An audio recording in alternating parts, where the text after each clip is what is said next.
বিজ্ঞান আশীর্বাদ না অভিশাপ, এই বিষয়টির ওপর প্রতিটি শিশু তার স্কুল জীবনে রচনা লিখেছে। এই প্রবন্ধগুলির উপসংহার আলাদা আলাদা হতে পারে, কিন্তু এর মিনিং একটাই ছিল।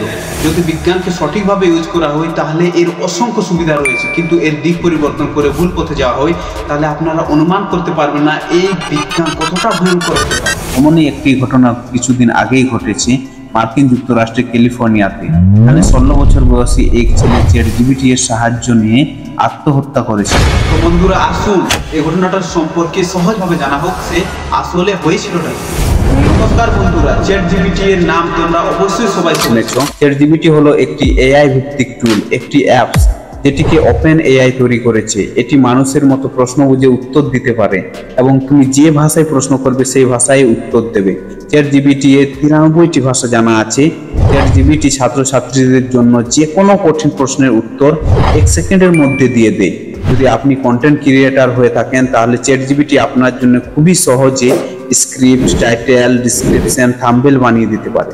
বিজনেসের আইডিয়া, কোডিং, ট্রাভেলিং প্ল্যান, শায়রি, টাইম ম্যানেজমেন্ট, লাভ লেটার, মানে সব ধরনের কাজ খুবই সহজে ChatGPT আপনার জন্য করে দেবে একটি বন্ধু হিসাবে। এটা খুবই কম সময়ে এবং খুবই স্পেশাল ভাবে আমরা টেক্সট থেকে যে কোনো ইমেজ ক্রিয়েট করতে পারবো, আবার টেক্সট থেকে ভয়েস জেনারেট করতে পারবো, আবার এছাড়াও ইমেজকে যে কোনো ইমেজকে ভিডিওতে পরিবর্তন করতে পারবো, আরো অনেক কিছু করতে পারবো যেটা আপনার অনুমান করা সম্ভব নয়। কিন্তু বন্ধুরা, তোমরা তো জানো যে হার সিক্কে কি দো পেহলু হতি হ্যায়। তোমরা ChatGPT এর ভালো দিকটা দেখলে, কিন্তু এর খারাপ দিকটা আরো ভয়ঙ্কর। কেন ভয়ঙ্কর আসুন জানা হোক। ঘটনাটা বর্ষের 10 এপ্রিল 2025 তারিখের একটি ভয়াবহ ঘটনা। অ্যাডাম একজন 16 বছর বয়সী ছেলে যে মার্কিন যুক্তরাষ্ট্রে ক্যালিফোর্নিয়াতে থাকতো। 10 এপ্রিল এই দিনে তার মা বাবা তাকে ঘরের মধ্যে মৃত অবস্থায় পায় এবং এই আত্মহত্যাতে যে তাকে সাহায্য করেছিল সে আর কেউ নয়, সে হচ্ছে ChatGPT, একটি AI অ্যাপ। তোমাদের বিশ্বাস হচ্ছে না তো, কিন্তু এটাই সত্যি। এই ChatGPT ছেলেটিকে আইডিয়া দেয় যে কিভাবে আত্মহত্যা করতে হয়। তারপর ছেলেটি এই ভয়াবহ পদক্ষেপ নিয়েছিল। 2025 জানুয়ারি মাসে ছেলেটি প্রথম ChatGPT এর ব্যবহার শুরু করে নিজের হোমওয়ার্ক করার জন্য, কিন্তু ধীরে ধীরে সে এটির উপর সম্পূর্ণ নির্ভর হয়ে পড়ে। সে যে কোনো কাজের জন্য ChatGPT এর সাহায্য নিত। কয়েক মাস পর ChatGPT তার সবচেয়ে কাছের বন্ধু হয়ে ওঠে।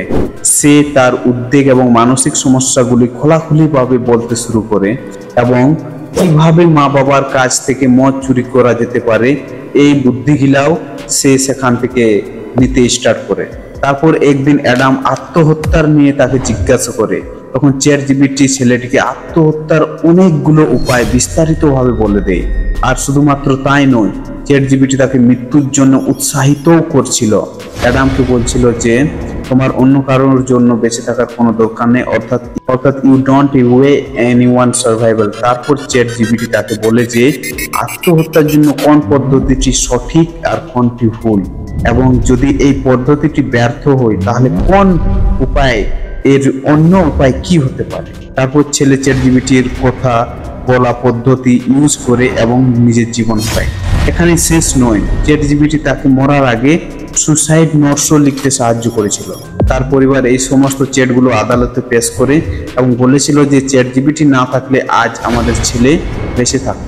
আর এই ঘটনাটি প্রথম ঘটনা নয়, এর আগেও অনেকগুলো ঘটনা ঘটেছে যারা ChatGPT এর মতো সিমিলার AI অ্যাপ এর সাহায্য নিয়ে আত্মহত্যা করেছে। অ্যাডামের মা বাবা OpenAI এর বিরুদ্ধে কেস করার পর এই কোম্পানি জানিয়েছে যে এটা নিয়ে নিরাপত্তা ব্যবস্থা জোরদার করা হবে এবং অ্যাপসটি আপডেট করবে।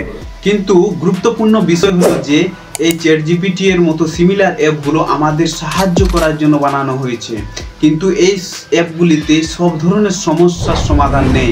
কিছু সমস্যার সমাধান ডাক্তারের কাছে এবং পরিবারের কাছে আছে। যদি আপনাদের কোনো মানসিক চাপ হয়ে থাকে তাহলে আপনারা আপনাদের প্রিয়জনের সাথে কথা বলা উচিত এবং নিজেকে সুস্থ রাখুন, নিজেকে যত্ন রাখুন। Thanks for watching guys.